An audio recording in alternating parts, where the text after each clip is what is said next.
Ms. Mali Souksavath. I am the grant manager for the Buffalo Nations Grasslands Alliance. I'll start with a little bit about myself. I am from the Cheyenne River Sioux tribe. I grew up in Cherry Creek in Eagle Butte, South Dakota, if anybody knows where that is. Some pretty small towns in the middle of South Dakota.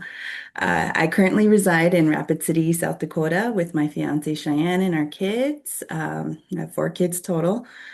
My oldest, who is my right-hand woman, and I depend on her quite a bit. My youngest daughter, she's the diva of our family, and we're scared to death of her.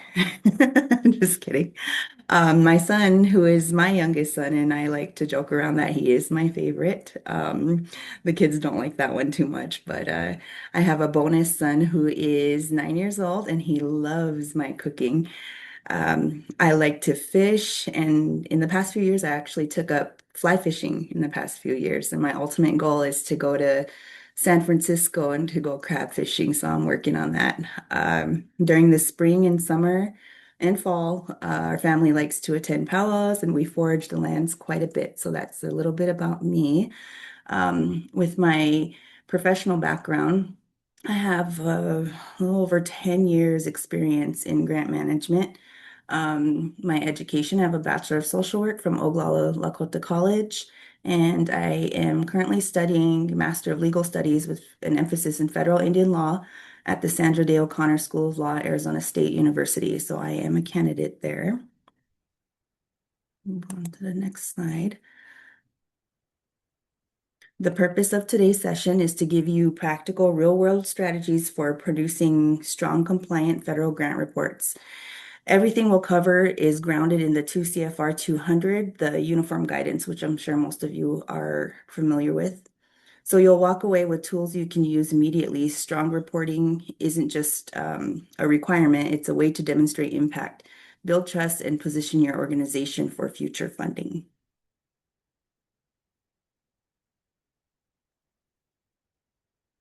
So I'm just going to start with saying that, we all know that not all grants are federal. In fact, many organizations receive most of their funding from state agencies, local governments, tribal governments, or private foundations. But even when a grant is not federal, the reporting expectations often look very similar to the 2 CFR 200. That's because of the uniform guidance. It became the national standard for accountability, transparency, and internal controls. State and private funders want to reduce risk and ensure their dollars are used responsibly. So they often adopt federal style requirements. Even if they don't cite the 2 CFR 200 directly, this means that learning federal reporting practices benefit you across all of your grants, not just the federal ones. So here is a slide that kind of breaks down a little bit about what I just summarized there. So even when a grant is not federal, funders still expect clear financial reporting, documentation of expenditures, performance data tied to outcomes, internal controls, and audit-ready records. Usually, if you do, even if it's not a federally funded grant, you want to be able to reduce the risk, create consistency across your grantees, and ensure responsibility, stewardship of the fund. So it's best practice to follow the 2 CFR 200.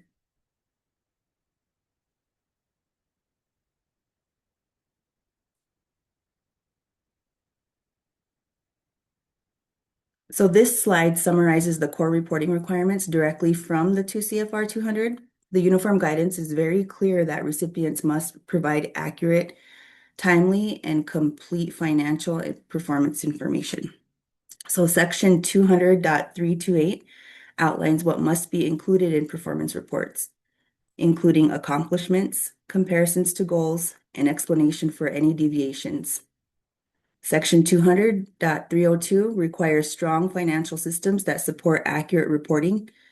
Section 200.301 emphasizes the importance of performance measurement and reliable data.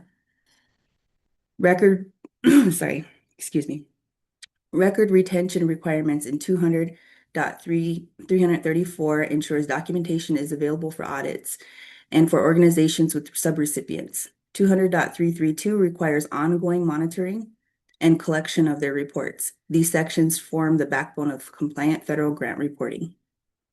So that's just a little snapshot there. If you guys want to go ahead and if you can screenshot and save that one, that's something that you do want to follow when you're trying to stay compliant with the 2 CFR 200. Well, I feel like I've been talking all morning. All right, moving on. So today what we're going to cover in this session is going to be why strong reporting matters. Key uniform guidance requirements, financial reporting tips, performance reporting tips, internal controls and documentation, common pitfalls, recent updates in federal reporting, and some tools and templates. The tools and templates are kind of in the middle of the presentation, so I will, Tiara will link those templates and tools whenever she sends the follow-up email out after. So key reporting requirements. Most federal awards require both financial and performance reporting. The uniform guidance expects consistency between the two, meaning your narrative must match your numbers. When we talk about reporting under federal grants, we're really talking about the combination of financial performance and compliance responsibilities. Most federal awards require both financial and performance reporting, and the uniform guidance is very clear that these two pieces must tell the same story. Your narrative must match your numbers, and your numbers must support your narrative. Let's walk through each reporting component here. So the first one is financial reports. The SF-425 is the standard federal financial report, also known as the FFR. It captures your cumulative expenditures, unobligated balances, program income, and match contributions. Funders use this form to understand how you're spending federal dollars and whether your spending aligns with your approved budget. Again, if you're not reporting on any federal grants, you still want to have a comprehensive financial report, even if you're not utilizing the FFR form. I'll link that. We'll link that here in the email too. The next one is performance and progress reports. There are some recent updates to the 2 CFR 200 when it comes to performance and progress reports, but we'll go over that later on. Performance reports explain what you accomplished with the funds. This is where you describe your outputs, your outcomes, your challenges, and progress towards your goals. Under the 2 CFR 200 dot, I believe it's 328, you must compare actual accomplishments to what you proposed in your application. If you didn't meet a target, you're required to explain why and describe your plan to address it. Funders want transparency, not perfection. The next one is programmatic data. Programmatic data is the evidence behind your performance report. This includes participation numbers, service delivery metrics, all that good stuff, the outcome measures, any other indicators tied to your program model. The uniform guidance requires that the data be reliable, verifiable, and collected consistently. That means you need standardized tools, clear definitions, and documentation that shows how the data was gathered. Match and in-kind documentation. If your award requires match or in-kind contributions, you must document them with the same level of rigor as federal expenditures. That means timesheets for volunteer hours, receipts for donated goods, valuation methods that meet federal standards. Match is one of the most common areas where organizations get tripped up. If it's not documented, it didn't count. So you just have to make sure that you have the right measurement tools, the right documentation tools to track match and in-kind. Subrecipient monitoring updates. So there are some updates to the 2 CFR 200 when it comes to subaward subrecipient monitoring. If you pass funds to subrecipients, you're responsible for monitoring them. That includes collecting their financial and performance reports, reviewing invoices for allowability, and ensuring they follow the same rules that you do. Under the 2 CFR 200.332, pass-through entities must actively oversee subrecipients. It's not optional. Your own reporting depends on the accuracy of these reports. And last, the closeout reports. Closeout is the final stage of the grant life cycle. Within 120 days of the end of the period, you must submit final financial, performance, and property reports. This is your last chance to reconcile spending, document accomplishments, and ensure all obligations are liquidated. A clean closeout projects your organization and sets you up for future funding. So in closing with this slide is when you think about reporting, we're really thinking about a full picture, the dollars, the data, the story, and the documentation. Each piece reinforces the other, and together they demonstrate accountability, compliance, and impact.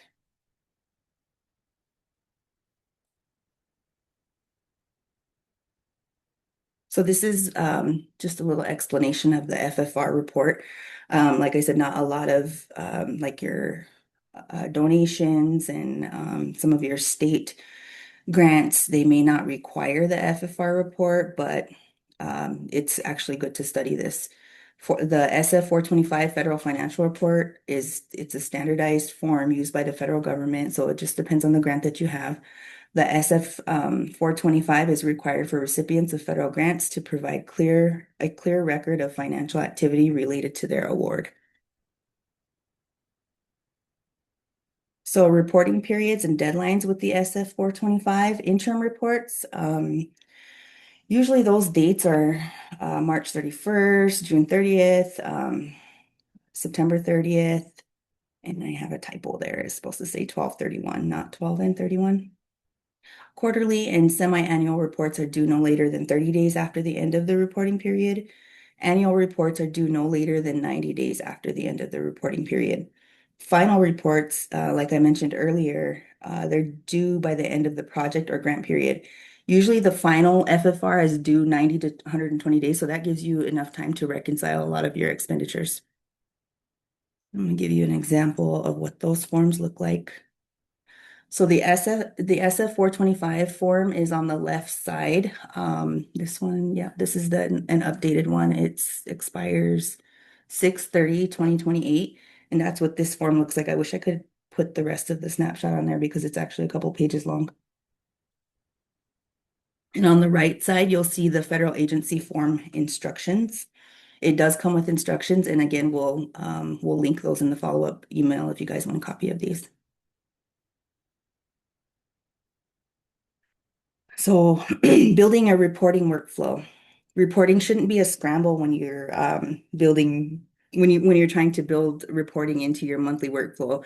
You reduce errors and avoid last minute stress. So I'm pretty sure a lot of the grant managers in the audience know what I'm talking about when it comes to, like the spend down, the reporting that's due. We spend long hours in the office trying to get that done. A grant reporting calendar isn't a single tool, but it's a system that you would build using just a few key components. The goal is to track deadlines, reporting cycles, required documentation, internal prep time, and compliance milestones. So creating that reporting calendar is really, really important. It'll give you alarms, and deadlines every week if you need to set it that way. You can use Outlook, you can use Google Calendar, Teams, SharePoint. Those platforms allow for recurring reporting cycles, quarterly, semi-annual, annual. They have the alerts for 30, 15, and 5 days before the due dates. And they also have the capability for shared visibility across your team.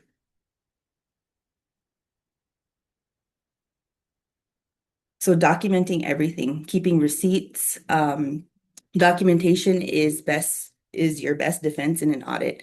If it's not documented, it didn't happen. That's the auditor mindset. So keeping receipts, contracts, save communication with funders, maintain subaward files, and retain those records for 3 years.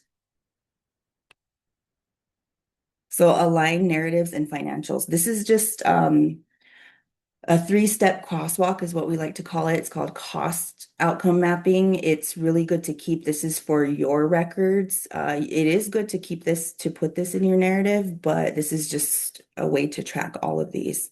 So reviewers, they look for alignment. If your narrative says you serve 300 people, but your spending doesn't reflect that level of activity, it raises a lot of questions. So you want to start with your outcomes. So the cost outcome mapping, it's a 3-step crosswalk process. So the first one is starting with your outcomes. List the outcomes your project must achieve. Example, increase youth participation, improve water quality, something like that. These become your anchors. Identify the activity that produces each outcome. For each outcome, list specific activities required to achieve. For example, outcome, increase youth participation. Um, this step is what makes the budget narrative make sense. Map each activity to the budget category that funds it. This is where the crosswalk happens. You connect each activity to the cost category that supports it, like personnel, fringe, travel, supplies, contractual, other indirect, stuff like that. This creates a transparent change. A strong defensive way to tie outcomes to budget categories is used for cost outcome mapping. It's simple.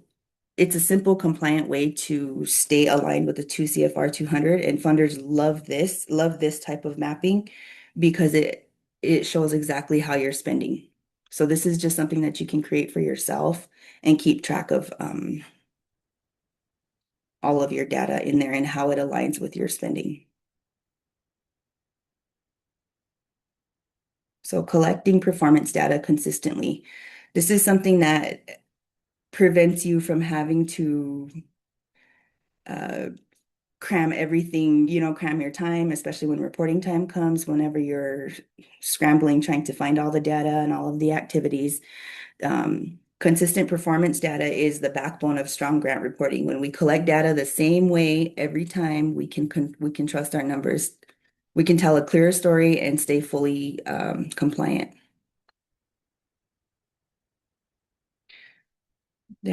This is the backbone. Every grant should use the same structure: outcome, indicator, operational definition, data source, frequency, responsible party, and quality checks.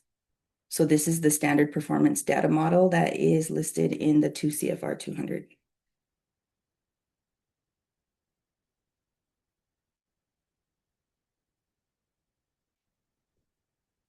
So tracking outputs and outcomes is about measuring two different layers of performance in grant-funded programs. Funders expect both because together they show what you did and what changed because you did it. So in monthly reports, previously, I like to put require staff to have two sections in their monthly reports. One is the output and one is the outcome for every activity listed. So that way when reporting time comes along, all you have to do is pull those monthly reports and you could see the output, what was delivered, the outcome, what changed because of your work. So I do have it noted in there that staff should have a log of this. You will be able to fill in your cost outcome map easier. So let me go right back to that. So here, if you have your staff documenting their output and their outcomes, every month you'll be able to fill in your cost outcome mapping quicker every month and then stay compliant with it.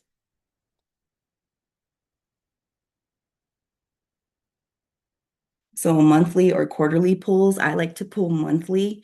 So that way, if you're doing interim reports, if you're doing quarterly reports or anything like that, you're not scrambling last minute. You'll have your performance data ready to go.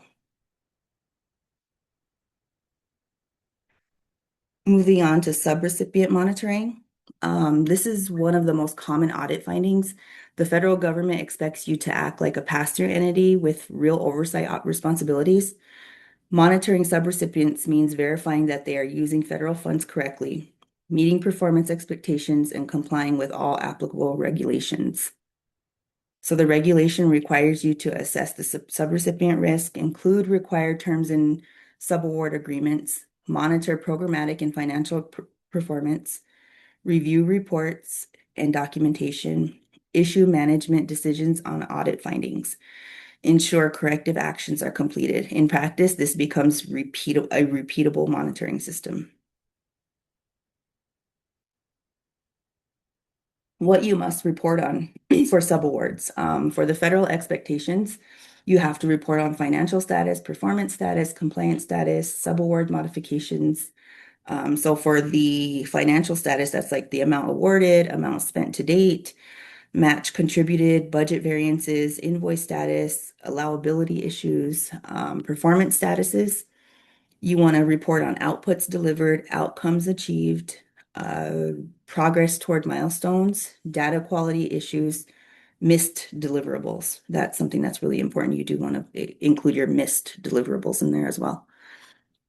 Compliance status, risk level, low, medium, high, monitoring activities, complete findings or issues, corrective actions requires, and audit results if applicable. Subaward modifications, budget changes, scope changes, the period of performance, all of that stuff. You want to make sure that you have all of those in your report because it is required under the federal expectations. This information flows into your prime recipient report, your quarterly, your semi-annual, and your annual. So some common reporting pitfalls, late submissions, missing documentation, inconsistent data, unallowable costs, poor communication with funders. Missing documentation is one of the fastest way to trigger audit findings. Funders need to see the backup behind every number we report, receipts, timesheets, etc. When documentation is missing, it creates a gap in the story where what that we're telling. It also makes it impossible to verify allowability or could or to stay consistent while documenting. Into inconsistent data. Inconsistent data undermines credibility. When the narrative says one thing, the budget says another, the performance data doesn't match, reviewers lose confidence in the accuracy of the report. So consistency shows that our systems are strong and our team is coordinated. It also helps us catch issues early before they become findings. So unallowable costs. Pretty sure we're all familiar with a lot of that. The unallowable costs are reading our grant agreements and NOAs. That is actually one of the biggest and serious compliance risks. Even accidental charges like food, equipment, or travel, anything that doesn't align with the approved budget can lead to disallowed costs.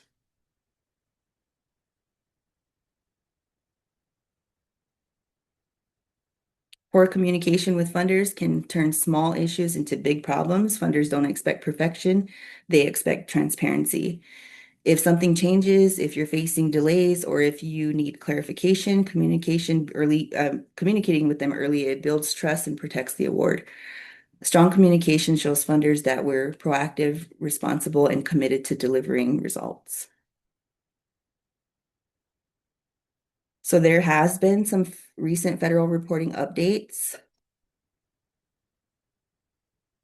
Some of the updates include increased emphasis on performance measures, expanded requirements for risk assessments, updated procurement thresholds, new digital reporting platforms, strengthen closeout expectations. So the first one before for performance measures, before federal reporting requirements focused mainly on outputs and a basic narrative. They required performance reporting, but expectations were less standardized and less rigorous. Now they increased emphasis on performance measurements. So this is an example of before the change and then after the change. So this shift means that there are now stronger emphasis on measurable outcomes, indicators, and data reliability, aligning with the broader federal move toward evidence-based reporting. I'll just give you a little time to look that over to see the difference between the changes. This change, I believe, took effect in 2024. Expanded requirements for risk assessments was also a new update. Before, there was just a basic style, checklist style. Pass-through entities typically used a simple checklist that asked about prior experience with federal funds, audit results, financial stability, internal controls, staff capacity. They conducted usually the checklist was usually conducted only once a year pre-award. There was no expectation to reassess the risk, update risk levels, adjust monitoring based on changing conditions. Pass-through entities often kept a completed checklist, but they were short on a lot of justifications before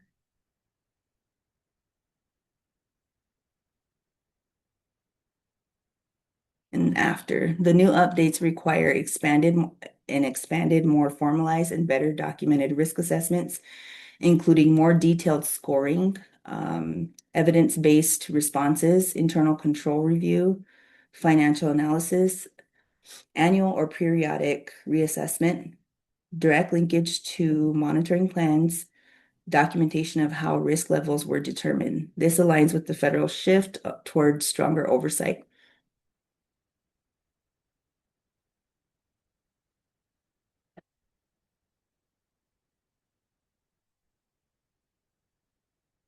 Oh, we kind of ran through that one. So some final takeaways from today's webinar on grant reporting. Um, Start early, stay organized, align narratives and financials, document everything, communicate with funders, follow the 2 CFR 200 requirements. And as we wrap up today's session, I want to leave you with a few core reminders. Strong grant reporting isn't just about meeting deadlines. It's about demonstrating accountability, transparency, and impact. When your narrative aligns with your financials, when your documentation is complete, and when your internal controls are solid, you're not just complying with the 2 CFR 200, you're building trust with your funders. Whether your grants are federal, state, tribal, or private, the expectations are remarkably similar. Clear data, accurate numbers, and a story that reflects real progress. Reporting is your opportunity to show the value of your work and the difference your organization is making. If you build reporting into your workflow, keep your documentation audit ready, and communicate early and often with your funders, you'll avoid the common pitfalls and make the entire process smoother for your team. Thank you for all the work that you all do, and thank you for your commitment to responsible stewardship of grant funds. I hope you all have a wonderful day, and also we'll be taking some questions after this.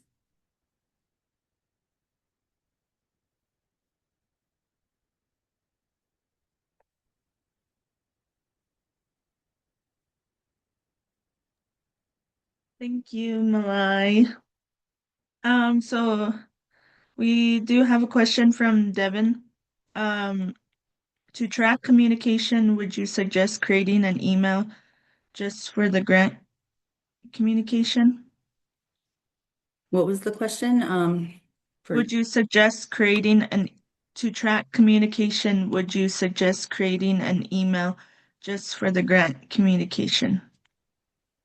That's always really important. So I know one of the practices that a lot of organizations do is that they save those correspondent emails and they put them into like a folder in their OneDrive, and they make sure that they're tracking every single one of those correspondence emails with their funders. Hmm. We have another question. It says speak on fiscal sponsorships. Fiscal sponsorships. Did I hear that right? Sorry, my computer is cutting down. So Yep, yep. It's speak on fiscal sponsorships. so is I guess I need some more context with that because I'm thinking of like three other things.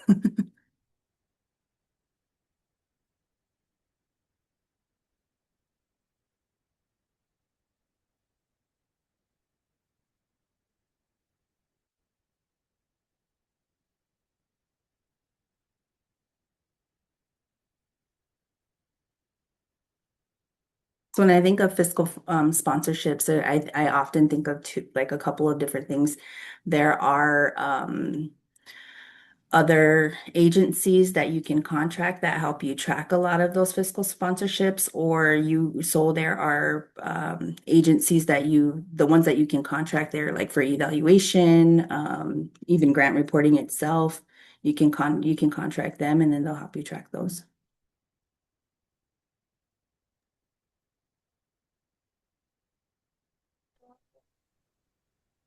Oh, what are examples of types of grant calendars that can be helpful, digital and wall hanging type for visual learners, and ways to organize them and who has access? Yeah, so a lot of the grant calendars that I've used were just basic ones. One of my favorite ones is from Monday.com. I keep mentioning that one. But you can use your Google Calendar. They do have the alerts on there to alert you 30 days, 15 days, 5 days before the grant reporting period. You can also manually set those days to like 60 days, 90 days, and things like that. The Google Calendar, you can use your Outlook calendar, just something that you set up that's just a specific grant calendar. And they asked if we can send a link to that one. For a grant calendar, Yeah, yeah, I think we can put something together and send a link for that one. okay. And so, what kinds of documentation should organizations always make sure they're keeping on file? The types of documentation, it depends on what your grant agreement says. Terribly sorry, I don't know if you heard that as a big vehicle that went by. Uh, So yeah, it just depends on what your deliverables are, the types of documentation. So when I sum that all up, I talk about outputs, what you did, the activities that are being done and the outcomes, what happened because of those outputs. So that's the type of documentation for the performance narratives. And you want those to align with your financial narrative as well. And a lot of those can come with like all the other tools. So sometimes some people use tools like surveys, sign-in sheets, stuff like that. And what are some of the most common reporting challenges you see tribal departments or native-led organizations run into? Some of them is with their audit findings, their internal controls. So having that miscommunication between their finance department, their procurement department, and the grant project itself.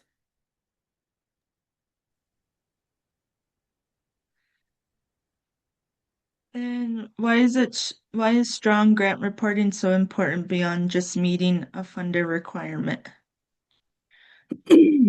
Well, you want to make sure that you're building trust with your funders. So a strong grant reporting, especially transparency, like if you didn't meet some deliverables or there's some paperwork that are missing, you really want to make sure that you're documenting that and letting them know, being transparent that, we missed a few deliverables, we missed a few something, even something like receipts, there's no receipts that maybe we had some staffing issues, turnover, things like that. You want to be very, very transparent. So that's one way grant reporting is really important. Another way is so make sure that you get funded the year after or going forward. You basically just want to make sure that you're building trust.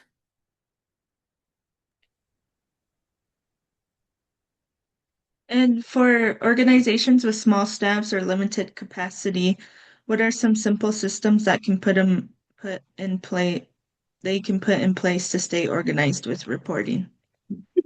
So staying organized with reporting, again, I really believe in those in your monthly reports by including the outputs and the outcomes for pretty much every activity that you're doing. If you're traveling, that's an output. So putting you're traveling to this training for this, what was the outcome of that training? And then also putting some goals in there. Uh, and then staying organized. There are grant reporting software out there. Like I said, Monday.com is one of them. You're able to track the projects and everything on there. So getting certain tools in place, like your grant calendar, your Monday.com, some type of platform like that. A lot of people use the share drives to track progress, just to make sure that you're staying organized and having that grant calendar and your project trackers in place. I wish I had a list of those. I think I did on the other one though, on the other webinar.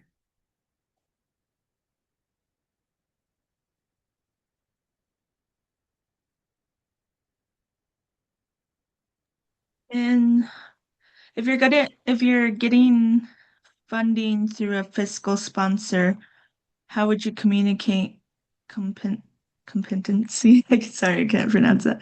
As an organization even if your org is still working on getting the 5013 or 501(c)(3. Do orgs going through a fiscal sponsors get awarded funding often? So it depends on the funder. A lot of the funders do require a 501(c)(3 status, an active status. It's usually a lot of donors, private donors that sometimes don't require that. I'm trying to look at the question again. How would you communicate competency as an organization, even if your org is still working on getting your 501(c)(3? Do these orgs going through fiscal sponsorship get awarded funding often? I'm not too sure about that, but I do know that if you're going after any federal awards, you do have to have an active 501(c)(3). And can we get a slideshow on possible speaking points to review after this? Yeah, I'll be sending a follow-up email after this, and I'll have the recording of this presentation, and the slides will be in there too. So I'll be sending that out either the end of the day or tomorrow morning.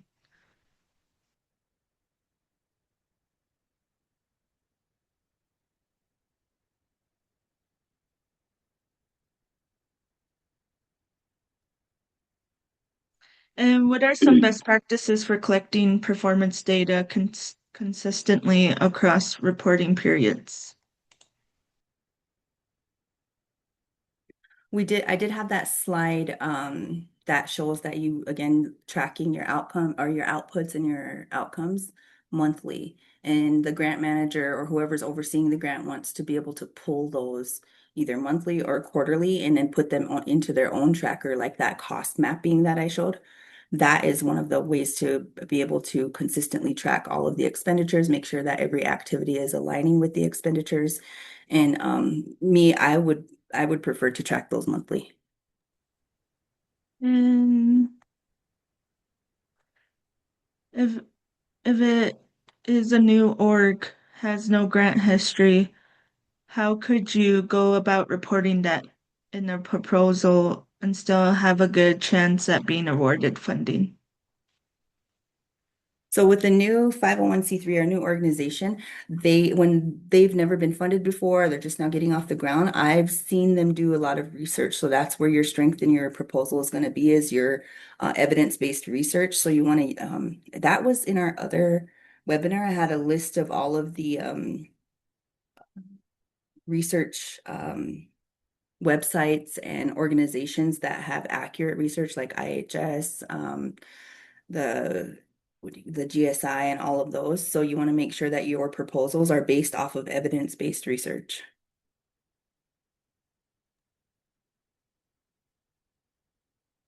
Um, how do we go about negotiating a higher overhead costs, aka indirect costs?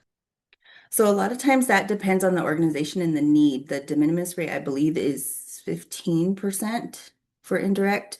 That change occurred a couple years ago. It used to be 10%. But I do know like there are a few tribes that are up to 20%. So I believe that is based on a need and or maybe the organization itself, the requirement that they set before, but you do have to have a lot of evidence behind that why you're charging that much. Would you recommend using bank statements with the reports or use the cost detail report from the finance department? Whatever template your funder gives you, that's the one that, so if they don't, like a lot of donors, sometimes they don't have that. You can use your bank statements. So that's very, very, very transparent there. You can use your bank statements or you can use any of your accounting statements that you have within your organization. Like if it's like a BILA, if it's one of the other, what's the other one called again? There's Abila, there's Sage, there's oh, what was the other one? You're safe to use those statements, but as far as bank statements, it just depends on what your funder is requiring. Most of them do have like that cost detailed report template. So if that's all they're requiring, that's what I would do is go by their rules. If an organization falls behind on reporting, what's the best way to communicate with funders? We mentioned earlier in the slides that communication early is the best bet and transparency early. So if you're late on reporting, you want to make sure, especially like if you're a few days before the reporting deadline, you know you're not going to complete that report, getting a hold of and corresponding with your funders immediately and letting them know. Most of the time they are very understanding and they will give you an extension. You can request an extension due to, you know, some staffing issues or stuff like that. But being very, very transparent with your funders about those reporting deadlines, that's very, very important. Most of the time they will grant you an extension.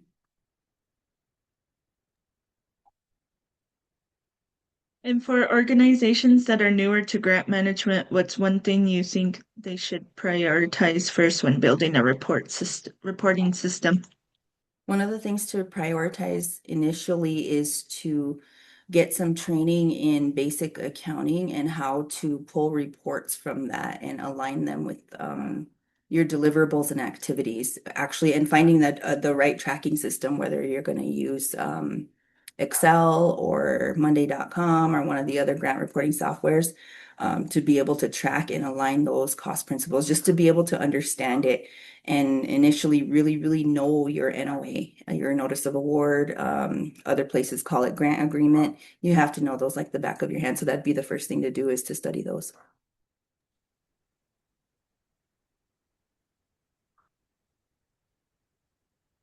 How detailed should organizations be when reporting outcomes and impacts? Very detailed. So I gave that example of like travel. Travel's usually a big one. One of the outputs is traveling to this training for this, and that. That's even you want to make sure it's aligning with your grant deliverables and what was the outcome? What was the outcome of that output?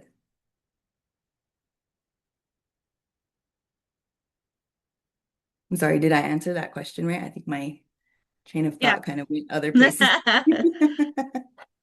And can you explain the difference between outputs and outcomes using a real world example? Yeah, so outputs are what you're doing, what you did. It's basically the activity of what you're doing to fulfill those deliverables. So one of them is the output is we put on a Buffalo Nations Grasslands Alliance training webinar. That's what this is one of our outputs. What are the outcomes? What happened? What happened because of that? What was the impacts on your deliverables and your goals because of that? So the outcome is that we were able to educate X amount of organizations on grant reporting and give some updates on the 2 CFR 200, and make sure we were able to deliver key components in grant writing and federal reporting.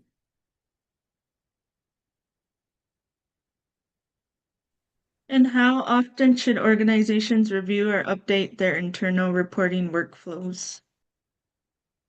Update their review, update their reporting. So I Internal reporting workflows. So update, I mean, if it's working, I don't think you need to update, but it depends on the activities, right? So, and the funders. So if you're doing a lot of semi-quarterly reports, or if you're doing a lot of interim reporting and things like that, you do want to make sure that you're doing some updates. Like I think monthly updates, making sure that you're transparent with your team, making sure your team is on board. I believe monthly should be the target there. And what are some ways organizations can prepare now for audits or monitoring reviews later? So we talked about the monitoring, the pitfalls in monitoring. A lot of it is unallowable cost. That's a big one. Whether it's food, whether it's travel for certain things that you're not supposed to be traveling to. That's one of the biggest pitfalls for monitoring and audits. Another one is not aligning. Basically, it comes down to spending. So the activities aren't matching your spending. So that's why I put what was it, like a little template there. and it was called the cost outcome mapping. It was a three-step crosswalk. So that's where you match your cost driver and your outcomes or your activities to your spending.